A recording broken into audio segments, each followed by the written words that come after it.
एक बूढ़े बाप की कहानी। किसी गांव में एक बूढ़ा व्यक्ति अपने बेटे और बहू के साथ रहता था। परिवार सुखी था, किसी तरह की कोई परेशानी नहीं थी। बूढ़ा बाप, जो किसी समय अच्छा खासा नौजवान था, आज बुढ़ापे से हार गया था। चलते समय लाठी की जरूरत पड़ने लगी। चेहरा झुर्रियों से भर चुका था। बस अपना जीवन किसी तरह व्यतीत कर रहा था।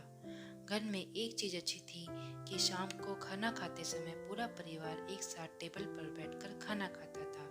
एक दिन ऐसे ही शाम को जब सारे लोग खाना खाने बैठे, बेटा ऑफिस से आया था, भूख ज्यादा थी, सो जल्दी से खाना खाने बैठ गया और साथ में बहू और उसका एक बेटा भी खाने लगे। बूढ़ा हाथ जैसे ही थाली उठाने को हुए, थाली हाथ से गिर गई। थोड़ी दाल टेबल पे गिर गई। बहू बेटे ने घृणा दृष्टि से पिता की ओर देखा और फिर से अपना खाना खाने लग गए। बूढ़े पिता ने जैसे ही अपने हिलते हाथों से खाना खाना शुरू किया तो खाना कभी कपड़ों पे गिरता, कभी जमीन पर। बहू ने गुस्से से कहा, हे राम, कितनी गंदी तरह से खाते हैं, मन करता है इनकी थाली किसी अलग कोने में लगवा देते हैं। बेटे ने भी ऐसे ही सिर हिलाया जैसे पत्नी की बात से सहमत हो। उनका बेटा यह सब देख रहा था।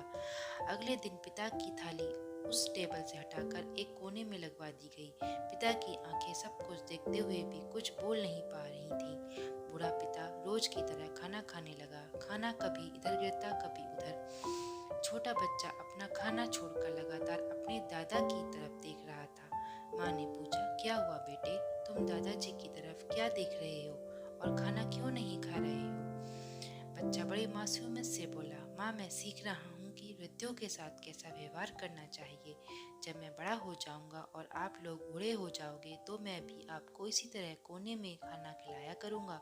बच्चे के मुंह से ऐसा सुनते ही बेटे और बहू दोनों कांप उठे। शायद बच्चे की बात उनके मन में बैठ गई थी, क्योंकि बच्चे ने मासूमियत के साथ एक बहुत बड़ा सबक दोनों लोगों को दिया था।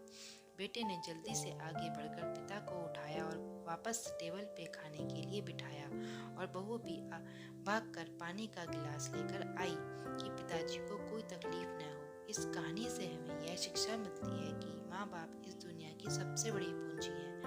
आप समाज में कितनी भी इज्जत कमा लें या कितना भी धन इकट्ठा कर लें, लेकिन माँ बाप से बड़ा धन इस दुनिया में कोई नहीं है। Thank you for watching. Please like, share and subscribe my channel.